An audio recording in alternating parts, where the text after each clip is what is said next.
Assalamualaikum warahmatullahi wabarakatuh. Bertemu kembali di Aceh Gallery, channel khusus sejarah Aceh. Ini kita akan membahas sedikit tentang hubungan Aceh dengan Jakarta, di mana pada masa-masa awal kemerdekaan Aceh adalah pendukung utama Republik Indonesia. Kemudian timbul rasa kekecewaan yang sangat dalam bagi Aceh, terutama bagi tokohnya seperti Tengku Muhammad Daud Bereh, sehingga beberapa tahun kemudian melakukan pemberontakan.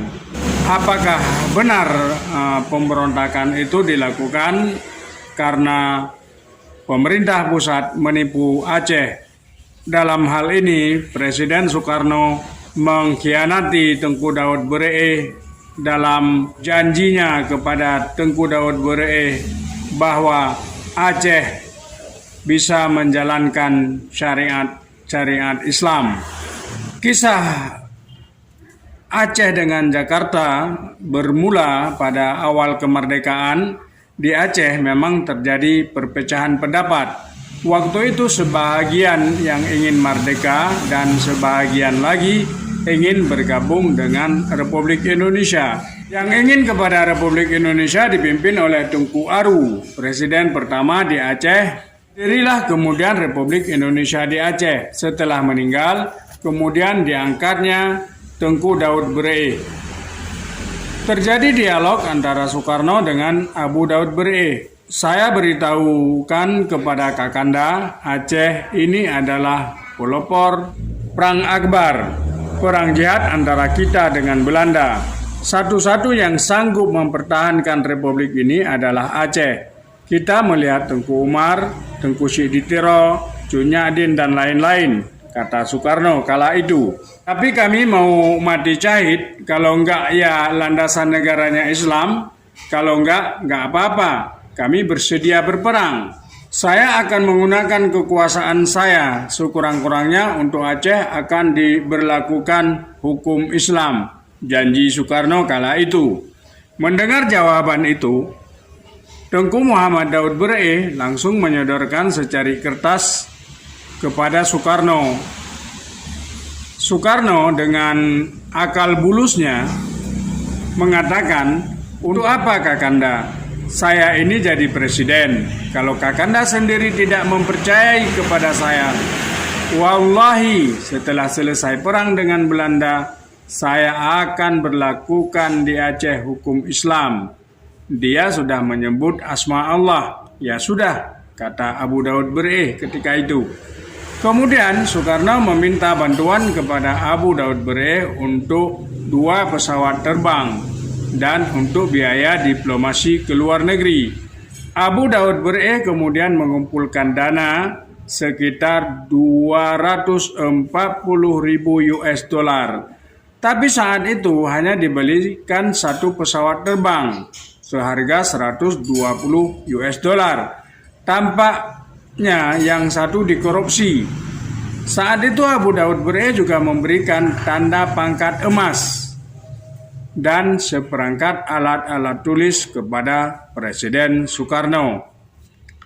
Setelah itu Aceh juga berjasa ketika terjadi agresi Belanda kedua.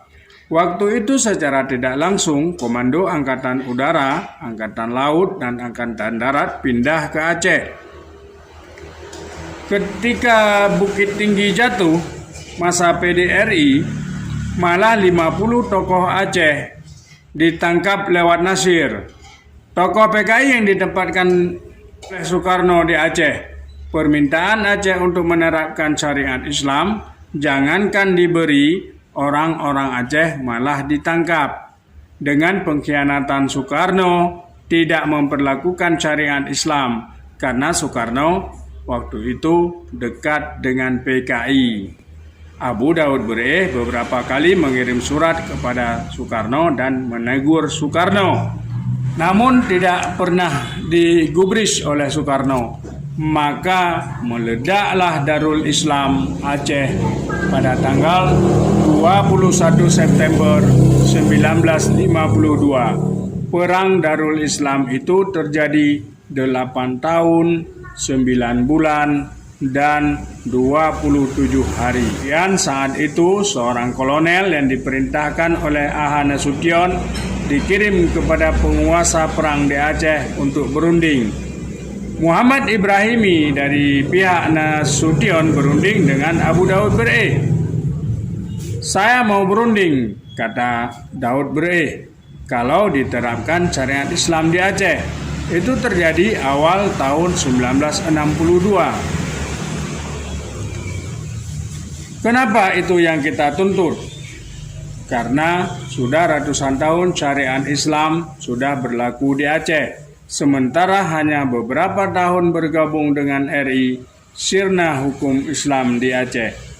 Keluar darah orang Aceh ini mungkin sebanyak air di Aceh ini.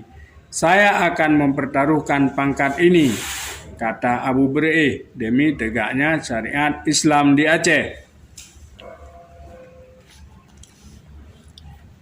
Pada akhirnya keluarlah keputusan penguasa perang, yaitu Perda tahun 1962 tertanggal 7 April 1962 tentang kebijakan pelaksanaan unsur-unsur syariat Islam untuk pemeluk-pemeluknya di Aceh, yang ditandatangani oleh Kolonel Muhammad Yasin, Panglima Daerah tingkat 1 selaku penguasa perang.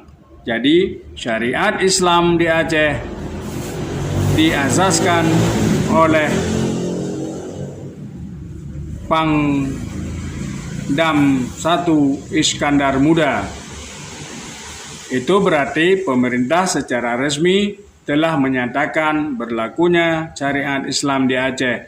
Kemudian akhirnya rakyat Aceh meletakkan senjata untuk berdamai dengan jaminan berlakunya hukum Islam di Aceh.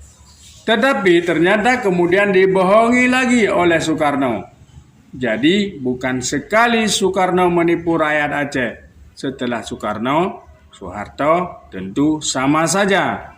Jadi solusi diberlakukannya hukum Islam untuk solusi masalah sekarang ini bukan bohong-bohongan.